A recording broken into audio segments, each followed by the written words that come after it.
ఈ బిజినెస్ ఏదైనా మీ ఊర్లో ప్రమోషన్ చేయాలంటే అది సుమన్ టీవీతోనే సాధ్యం. ఇప్పుడే సంప్రదించండి.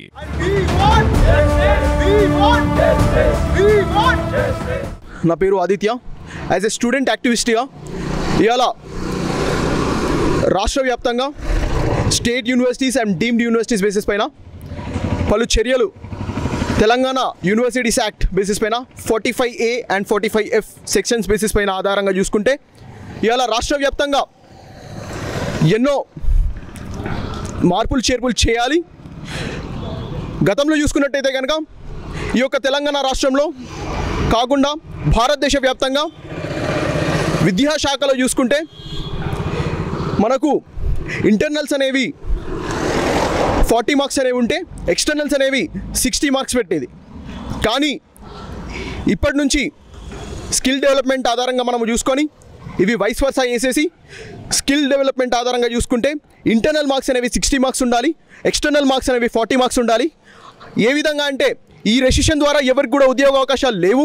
స్కిల్ డెవలప్మెంట్ అనేది ఏ విధంగా ఉంటుందంటే NCP1 and non class participation number 1 ABCD అని చెప్పేసి choose the correct answer basis పైన పిల్లలందరికీ 20 మార్క్స్ అక్కడ గెయిన్ చేసుకోవాలి. మరో 20 మార్కులు డిస్క్రిప్టివ్ టెస్ట్ అనేది పెట్టాలి NCP2 పేరుతోటి. దానిలో out of 4 chapters best of 3 చదువుకోవడం వల్ల పర్ఫెక్షన్ లెవెల్ అనేది ఇంప్రూవైజ్ అవుతుంది ప్రతి స్టూడెంట్లో. సో బెస్ట్ ఆఫ్ 3 చాప్టర్స్ వాడు చదువుకొని ఆ ఎగ్జామ్కి అది మాత్రమే ప్రిపేర్ అయ్యి కరెక్ట్గా వస్తాడు. మరి మూడోది, ఇలా యూజీ కాలేజెస్లో బీటెక్ బ్యాక్గ్రౌండ్ ఉన్న పిల్లలందరికీ ప్రత్యేకంగా వీళ్ళకి ల్యాబ్స్ అనేవి ఉంటాయి. ఈ ల్యాబ్స్ ఆధారంగా మనం చూసుకున్నట్టయితే కనుక గ్రూప్ ప్రాజెక్ట్స్ అని చెప్పేసి ఒక్క ప్రాజెక్ట్ చేయాలంటే ఒక్క ల్యాబ్లో నలుగురు మంది ఉండాలి, 4 మెంబర్స్. సో 4 మెంబర్స్ కలిసికట్టుగా ల్యాబ్ అనేది కంప్లీట్ చేయాలి. ఆ విధంగా NCP1 20 marks, NCP2 20 marks, NCP3 అనేవి 20 మార్క్స్. సో టోటల్గా ఇక్కడ ఇంటర్నల్ మార్క్స్ బేసిస్ పైన 60 మార్క్స్ అనేవి వస్తుంది. మరి మిగతా 40 మార్క్స్ అనేవి ఇక్కడ ఎక్స్టర్నల్ మార్క్స్ 100 మార్క్స్కి క్వశ్చన్ పేపర్ అనేది రెడీ చేస్తే ఫైనల్ ఎగ్జామ్ అనేది కేవలము ఆ 100 మార్క్స్ అనేవి 40 మార్క్స్కి స్కేల్ డౌన్ చేసేసి ఆ ఎక్స్టర్నల్ మార్క్స్ అనేది 40 పెట్టాలి. సో ఇంటర్నల్ మార్క్స్ అనేవి 60 మార్క్స్, ఎక్స్టర్నల్ మార్క్స్ అనేవి 40 మార్క్స్, టోటల్గా 100 మార్క్స్ అనేది కండక్ట్ చేయాలి. పలు అఫిలియేటెడ్ కాలేజెస్ వాళ్ళకి ఇష్టం వచ్చిన మాదిరిగా 125 మార్క్స్, 150 మార్క్స్, 175 మార్క్స్ అనేవి ఫైనల్ ఎగ్జామ్స్ కండక్ట్ చేస్తున్నాయి. దానివల్ల ఫెయిల్యూర్ రేట్ అనేది పెరుగుతుంది. ఫెయిల్యూర్ రేట్ పెరగడం వల్ల సప్లిమెంటరీ ఎగ్జామ్స్ అనేవి ఎక్కువ పడుతున్నాయి. ఎగ్జామ్సే కాకుండా పిల్లలకి 60% దాటాలంటే అదొక గగనంలా తయారవుతుంది. ఆ 60% అనేది వాళ్ళ బీటెక్ అండర్ గ్రాడ్యుయేట్లో స్కోర్ చేయలేకపోవడం వల్ల వాళ్ళని ఆ మాదిరిగా కూడా డిటెండ్ అనేది చేస్తున్నారు. ఇది చాలా తప్పు. ఎందుకు అంటే ఇవాళ 60%కి రీచ్ కాకపోతే అక్కడ డిటెన్షన్ అనేది వస్తుంది. రెండవది, ఇండివిజువల్ అటెండెన్స్ అనేది పెట్టేసి ఇండివిజువల్ అటెండెన్స్ ఆధారంగా మనం చూసుకుంటే ఎవరికైతే 50% కన్నా తక్కువ ఉంటే ఒక్క సంవత్సరం ఫీజు 2 లక్షల రూపాయల నుంచి 2,50,000 ఫీజులు నొక్కి వాళ్ళకి అటెండెన్స్ బేసిస్ పైన ఇండివిజువల్ క్యాలిక్యులేట్ చేసి ఇండివిజువల్ అటెండెన్స్ బేసిస్ పైన వాళ్ళకి డిటైన్ చేసేసి ఒక్క సబ్జెక్ట్లో తక్కువ ఉన్నా కానీ మొత్తం అన్ని సబ్జెక్టులు క్యాన్సిల్ చేసి వాడిని ఇంట్లో కూర్చోబెడుతున్నాడు పిల్లగాన్ని. అది మార్పులు చేర్పులు జరపాలి. ఇవన్నీ Telangana universities act under 45A and 45F sections basis పైన ఇవాళ తెలంగాణ రాష్ట్ర ముఖ్యమంత్రి వర్యులు శ్రీ యనుమల రేవంత్ రెడ్డి గారు దయచేసి దీనిపైన మీరు ఒక్కసారి ఫోకస్ చేయాలి అనేసి మా విద్యార్థుల తరపు నుంచి మేమందరం కోరుకుంటున్నాము.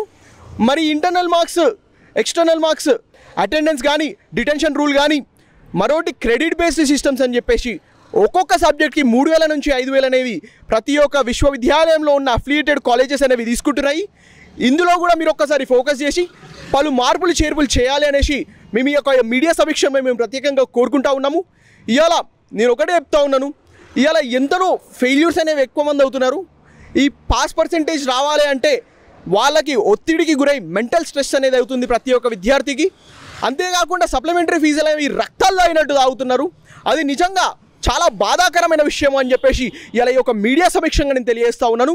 ఈ విధంగా వాళ్ళకి ఇష్టం వచ్చిన పూర్వకంగా వాళ్ళకి ఇష్టం వచ్చిన మాదిరిగా తెలంగాణ రాష్ట్ర వ్యాప్తంగా ఉన్న కాలేజెస్ కానీ, స్టేట్ యూనివర్సిటీస్ కానీ, డీమ్డ్ యూనివర్సిటీస్ కానీ వాళ్ళకి నచ్చిన విధంగా XYZ ఫ్యాక్టర్స్ బేసిస్ పైన వాళ్ళకి ఇష్టం వచ్చిన మాదిరిగా రూల్స్ అండ్ రెగ్యులేషన్స్ పెట్టుకుంటున్నారు. ఇవన్నీ కాకుండా తెలంగాణ యూనివర్సిటీస్ యాక్ట్ బేసిస్ పైన ఈ యొక్క తెలంగాణ రాష్ట్ర ముఖ్యమంత్రి వర్యులు శ్రీ యనుమల రేవంత్ రెడ్డి గారు మనము ఒకటే ఫిక్సప్ చేద్దామండి, ఒకటే ఫిక్సప్ చేసేసి ఒక ప్రోటోకాల్ ఆధారంగా మనం మీటింగ్ కండక్ట్ చేద్దాం.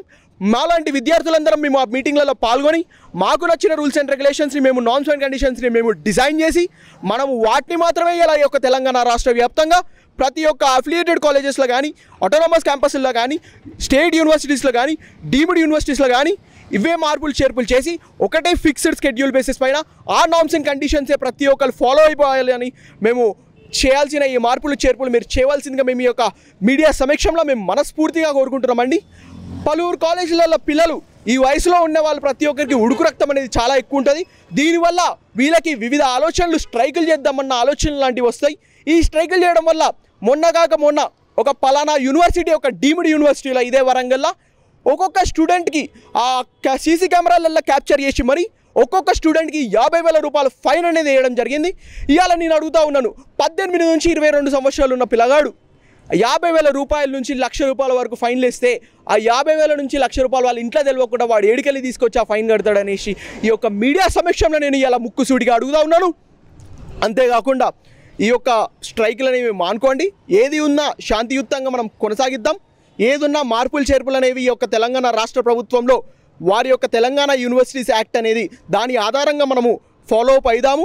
ఆ సిస్టమేటిక్ ప్రాపగేషన్ ఆఫ్ ద ఛానల్లో మనం తీసుకెళ్దాము అనేసి ఈ యొక్క మీడియా సమక్షంలో ప్రతి ఒక్కరిని కోరుకుంటున్నాను.